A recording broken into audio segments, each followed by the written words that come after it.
Alrighty, I am doing a few random battles while I'm waiting to see if any of the clans out there need me to merc for clan battle night. It's a new season. And so I brought Kid out into a tier 8 match where we have 2 submarines, 2 destroyers, 5 cruisers, 2 battleships, and 1 aircraft carrier on each side. General quarters. Alright, we're on the shards map, and I am going to head on over into the alpha cap. I could split, I could go to Bravo or I could go to Alpha, but I don't know anything about this salmon that's next to me, and I can't depend on a submarine to go in and cap. They get a little bit too tentative, and then next thing I know, he's going under the water and nobody's capping. So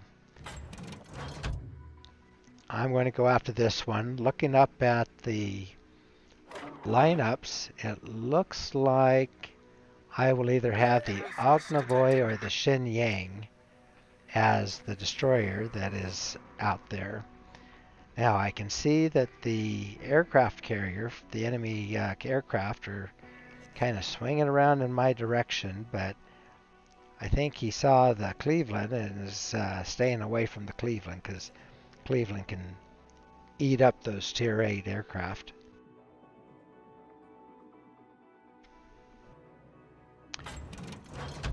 I was trying to stay a couple of kilometers away. I think my detect for a air detect is 2.5, so if I can stay outside that range, she can't see me, but I have my AA off just in case. Alright, something is right up in front of us here. I'm going to get set up where my torps get ready. Oh, it's the Shenyang. Okay, I'm going to get ready and fire into there. Now my detect is at 5.8.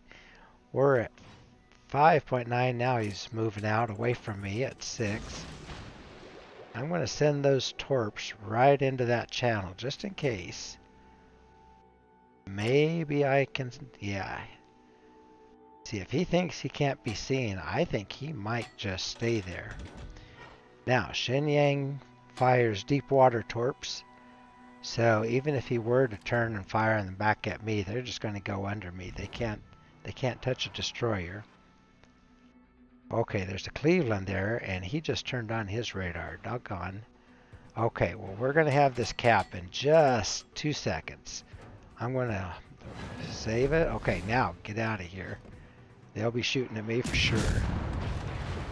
Getting my shots at the Shenyang. Oh, he just realized I've got torps going at him. I think he's going to take one. Yep. All right.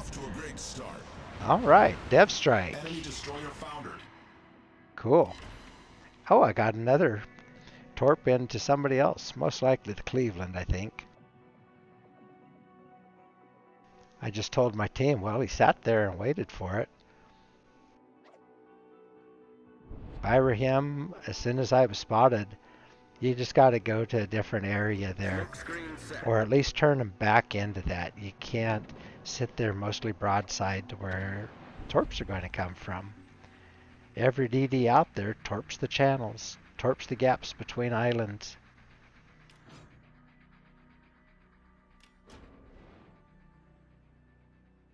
Alright, well, I used that smoke so that after I fired they couldn't keep seeing me, and then I can let my Cleveland and or Hipper get in there and they can sit there in that smoke for the next couple minutes.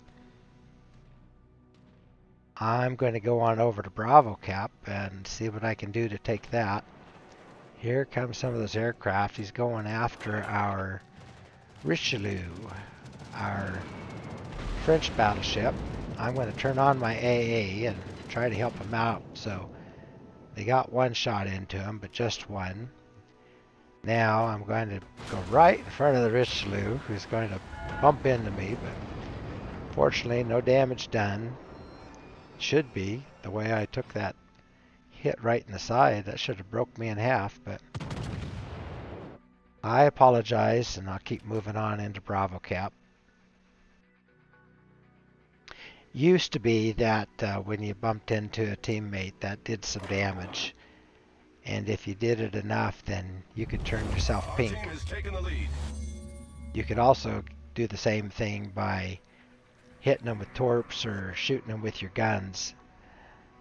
Usually that would happen by accident, but every once in a while somebody get mad at somebody else and intentionally torp them or something, take them out of the game.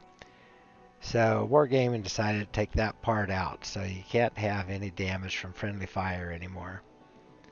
Alright, those aircraft can see me now, but I want to get into the cap. I'm daring him to do something because Kid has pretty good AA, so if he wants to dink around with me, then that's less time he's going to dink around with the Richelieu. I'm not too worried about anything being able to hit me from out there. I'm far enough away from the Baltimore and far enough away from the team that's over there in Charlie Cap that I don't think I have to worry about anything shooting at me over here anyway. About the only thing that could reach me would be if their DD or their aircraft carrier got in here. Now, speaking of DDs, there's something on my RPF. That blue blur that you see toward the top of my screen above my ship, that's RPF. And I'm also located, so that means something can see me. Our team is taking the lead. Now, their side, all they have left is either the Ognivoy or the Salmon. And now looking at the mini-map, the Ognivoy was out here not too long ago, so that's him. He's about half health. He's more than half health, more like 2/3 health. Alright, so we're about the same right here. Oops, he got torps away. They missed. Okay, he's already wanting to smoke up. Oh, and I got him. Our victory is in sight. Okay, I don't know. Maybe somebody else did a little more damage to him. Oh, he detonated. Okay, well, that's cool. Gotta run those det flags, you know? They're not cheap, but I run them on every destroyer and every cruiser. And then a few of my battleships that are prone to detonation, like the North Carolina, I run det flags. You just have to. Well, now I've taken Alpha, well, I shared in that one, and then I took Bravo. Let's head over to Charlie and see if we can't get the trifecta. It looks like Hipper and Irian are headed out. Hipper just got our lightning, so we're well ahead in ships, but we're really light on HP. Our Salmon's almost dead. One of our Cleveland's almost dead. I'm in pretty good shape. But we have Irian that's really low on their side. Their Hipper's in really good shape. Their Baltimore's not too good. And they have a North Carolina that's in really good shape, but we have a North Carolina and a Richelieu, so I think we should be able to win this, but let's see how it goes here. Now, my first duty is take the cap. Second job would be to try to help out by shooting at that Hipper and such, but I don't want to take a chance on shooting at him and then having him get a lucky shot in here and then have it reset the cap. So I'm just going to cruise in here real quiet. He knows that I'm around here because somebody's got to be taking the cap, but he doesn't know where to go looking for me. I'm telling my team if they can see him to shoot at him, please.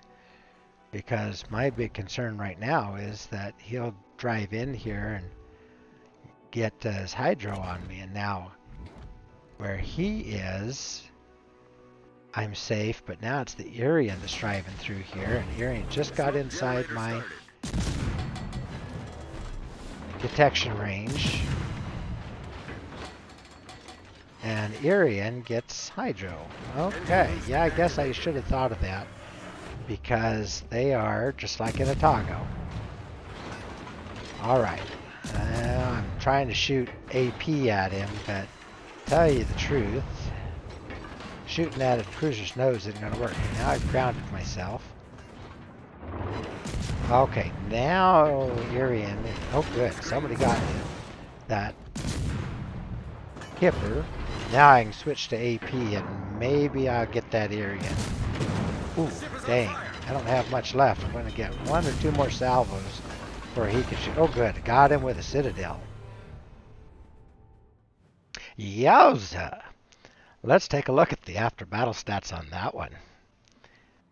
Okay, so I got 38, almost 39,000 in damage. So, yeah, that's kind of average, but I did get that devastating strike with the first blood that took that Shenyang out early.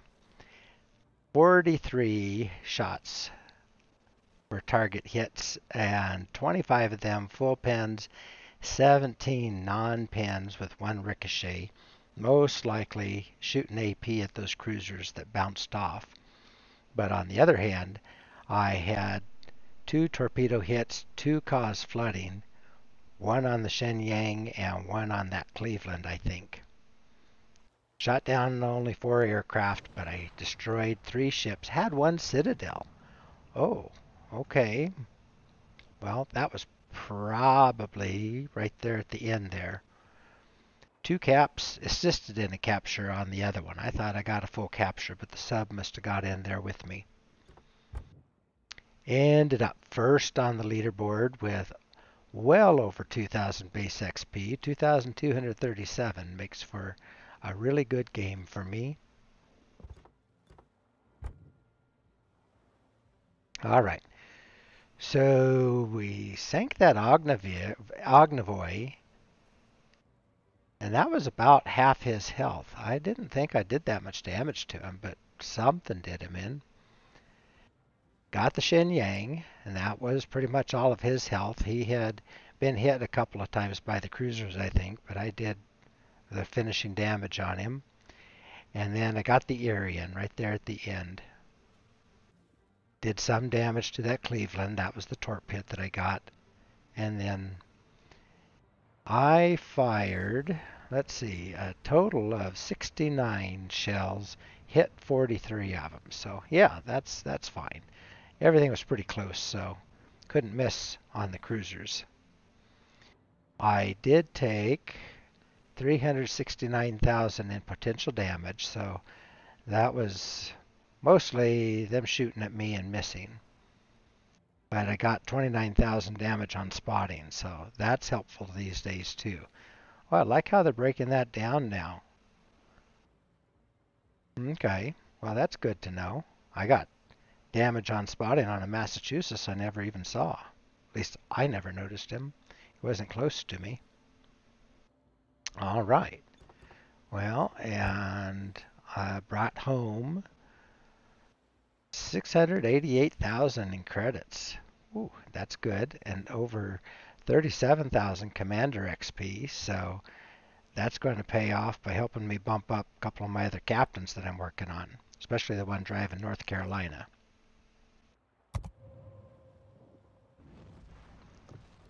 Okay, well, let's see what we have going on here.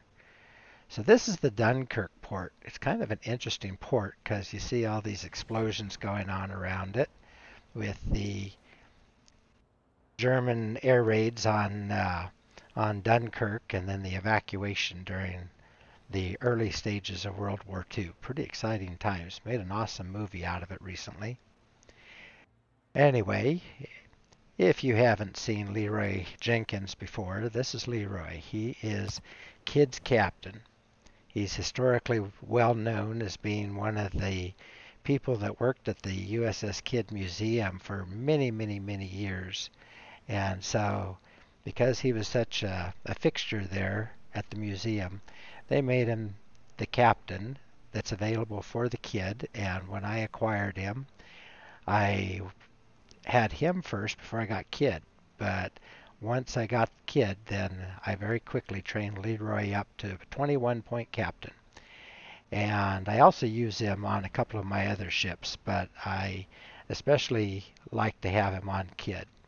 So he is using grease the gears so that my guns turn more quickly when I am in dodge mode, trying to get around other destroyers, especially shooting at me. Then I have preventative maintenance, so it helps keep my guns and torpedo tubes, steering gears, engines from getting knocked out in a fight. And that can be huge at the wrong time if that were to happen. So it helps prevent that. Reduces the risk by 30%. Then you'll see in my module build out that I reduced that even a little bit more.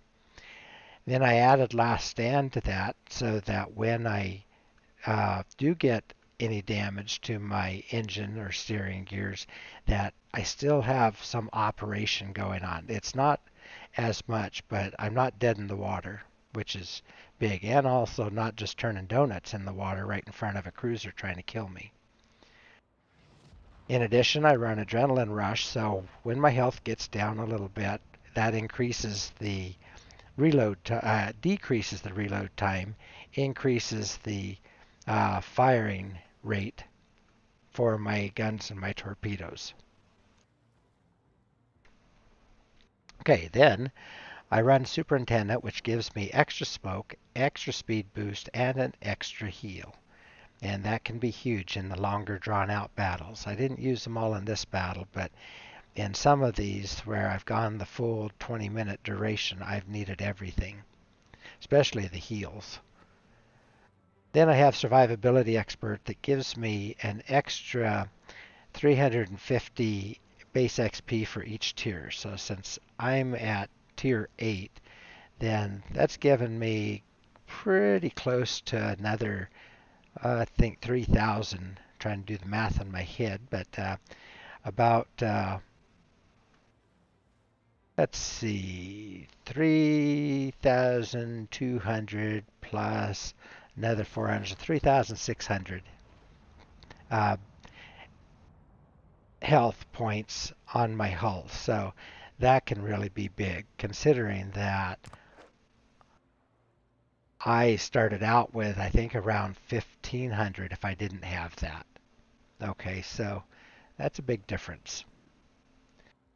All right, so I also am running radio location, so I can find those DDs when, even though I can't see them, and they don't know that I know where they are. So they might be dodging around islands, or like that Shin Yang. I could see he was just sitting there waiting for my torpedoes. And so that was pretty good, that way that one worked out. Then on top of that, I run Concealment Expert, so it makes it harder for the ships to see me. So I could see Shin Yang, but Shin Yang couldn't see me. And that was the difference of just about 0.2, 0.3 in my concealment range. So I'm at 5.8 right now. And that's the lowest that I can get the Kid down to. But other than the Kagero, I had the best detection in the fight. The submarines, of course, they weren't a whole lot better than I was. And that can be huge. In an earlier battle that I had tonight, I actually spotted a submarine at the same time he spotted me. I was able to get depth charges on him and kill him. So if they saw me first, then I'd be in big trouble. But when we see each other at the same time, or I see them way ahead of time, then I can choose the terms of the engagement, or just sit there like I did with the Shin Yang and let my ships shoot at him. All right, let's take a look at my module build out. So with Kid, I run main armaments mod 1 that helps protect my guns and my torpedo tubes. Then I have engine room protection, so it does help prevent my engine and steering gears from being knocked out. So added to my captain skills, just gives me that much more durability in the battles. Then aiming systems mod 1 reduces my dispersion. So whatever I'm shooting at, I'm more likely to hit. My shells won't be all scattered. Now, if I'm shooting at distance, kid guns do have pretty high arcs, and so it can be pretty hard to hit a DD at distance. But I can usually hit cruisers that easily hit battleships, and then when I'm in reasonable range, I can hit DDs and have more of my shells hitting, which is doing more damage. Then I run propulsion mod 1, and so even if I don't have speed boost up, I can still get my engines kicked in and scoot up and out of the way of torps coming at me, and that has come in handy quite a few times. Although with speed boost added in, then that's even better, lots better. Okay, and then I run the concealment system mod 1, and that gives me that little extra edge on my concealment that I combine with my captain skills to get me down to that 5.8 kilometer detection. Of course, kid gets a smoke, and that smoke is 2 minutes of smoke. Now, I used it once toward the end of the game for myself. I used it earlier in the game actually to break engagement, get myself away from those cruisers, and then it gave my cruisers something they could hide in for a little while and help protect them. Additionally, I run engine boost. Now, this is the option of two different choices. I could have the defensive AA fire, but with a defensive AA, if the CV is really focusing me, then it's not going to be enough by itself. Engine boost is actually much more useful in a lot more situations for me, so that's what I choose to run. And then we have the famous kid repair party, the heal, as I call it. And that is enough that it can give me back about 20% of my ship. Um, Maybe a little less if I took a really hard hit that effectively was like a citadel, although destroyers don't have a citadel. But when you take a really hard hit, the sound cue for that is the same thing, and I can't heal all of that back. But I can get back with my 4 heals. I can get back almost a whole new kid, and that can be huge in a fight, especially if I take a torpedo early. Then I can't heal it all back at the same time, but over the stages of using those 4 heals, I can get a good portion of it back, and it gets me back into the fight and useful again. Other than that, I just get the normal high explosive and AP. I use that AP effectively against that Irian there at the end, and I think that's where I got the Citadel. I have Citadeled a lot of the Chinese light cruisers, the Pan-Asian cruisers anyway. I have Citadeled a Cleveland before, quite a few of the cruisers. Never a battleship, but cruisers, yeah. Yeah, the light cruisers. Okay, then I have the torps, which are only out to 9.2 kilometers, and they're kind of slowish, but they do the job, as you saw, and they have the ability to take out 16,000 plus damage, and that was all that I needed to take out on that Shenyang. And then the depth charges are over the side depth charges, so I have to get right over the sub to make them useful. Didn't get to see the sub in this battle, but the earlier one that I was in, that was sweet. When you get to kill a sub as a destroyer, in this game, that's not that easy.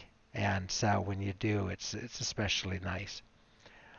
All right, well, that was a good battle with a kid.